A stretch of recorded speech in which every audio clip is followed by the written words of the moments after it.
আমার বড় বোন অনেক নামাজি ও পর্দানসীন ছিল, উনি জুমার দিন বাথরুম করা অবস্থায় মারা গেছেন, এটি কি কোনো খারাপ মৃত্যুর লক্ষণ? ভাইরা আমার, টয়লেটে মৃত্যুবরণ করলেই সে খারাপ এমন কোনো কথা নেই। আল্লাহর কোনো বান্দা তিনি হয়তো বাসা বাড়িতে খুব ভালোভাবে তার বিছানায় তিনি মারা গেছেন, এর মানে এটা না যে তিনি জান্নাতি হয়েছে নিশ্চিত হয়েছেন। কে কোথায় মারা গেল এটা গুরুত্বপূর্ণ না, গুরুত্বপূর্ণ হলো কোন অবস্থায় মারা গেল, অর্থাৎ তার ইমানের হালত কি। ইমান যদি মজবুত থাকা অবস্থায়, তওবা করেছে এই অবস্থায়, তাকওয়ার উপরে যদি কারো মৃত্যু হয়, তাহলে তার মৃত্যু যেখানেই হোক না কেন ইনশাআল্লাহ সেটা ভালো মৃত্যু হিসাবে বিবেচিত হবে।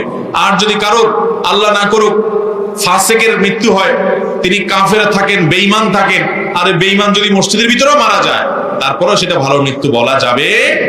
কোথায় মারা গেছে এটা গুরুত্বপূর্ণ না, গুরুত্বপূর্ণ হলো কোন অবস্থায় মারা গেছে, অর্থাৎ তার ইমান এবং আমলের অবস্থা কি, এটা হলো গুরুত্বপূর্ণ। অতএব কেউ যদি টয়লেটে মারা যায়, তাহলে সেক্ষেত্রে লোকটা যদি বেঈমান কাফের হয় আবার টয়লেটে মারা যায়, তাহলে তো তার মৃত্যু যে খারাপ মৃত্যু সেটা তো বলাই বাহুল্য, সেটা টয়লেটে বলে কোনো কথা নয়।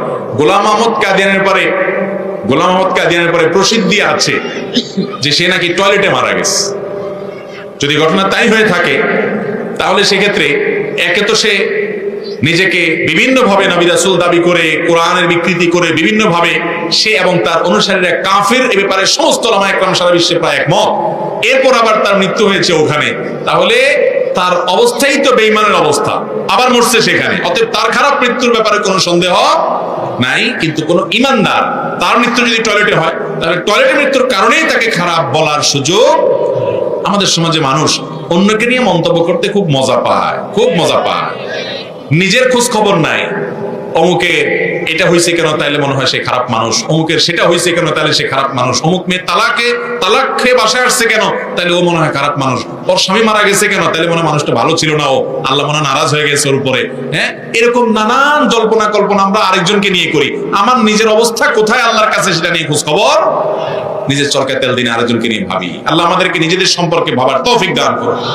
অন্যের সম্পর্কে কুধারণা নয়, সুধারণা করতে হবে। কি ধারণা করতে হবে? অতএব কোন আল্লাহর বান্দা বা বান্দি তিনি নামাজি মানুষ, দিনদার মানুষ, পর্দানসীন ছিলেন, জুমার দিন আবার মারা গেছেন। জুমার দিন মারা যাওয়ার সম্পর্কে একটি হাদিস আছে। সেই হাদিসে নবী সাল্লাল্লাহু আলাইহি সাল্লাম বলেছেন, যদি কেউ জুমার দিন মারা যায়, আল্লাহ তাআলা তার কবরের আযাব মাফ করে দেন। তাহলে সহজ কথা। এখন সে কোথায় মারা গেছে এটা মুখ্য নয়, কি অবস্থায় মারা গেছে সেটা হলো মূল বিষয়। আমরা সুধারণা করব, বাকি লা নুযাক্কি আলা আহাদিন আলাল্লাহ, লা নুযাক্কি আলা আহাদিন আলাল্লাহ। আল্লাহর উপরে কাউকে আমরা সার্টিফিকেট দিতে যাব না। কার অবস্থা কি সেটা একমাত্র কে জানেন? আল্লাহ ভালো জানে।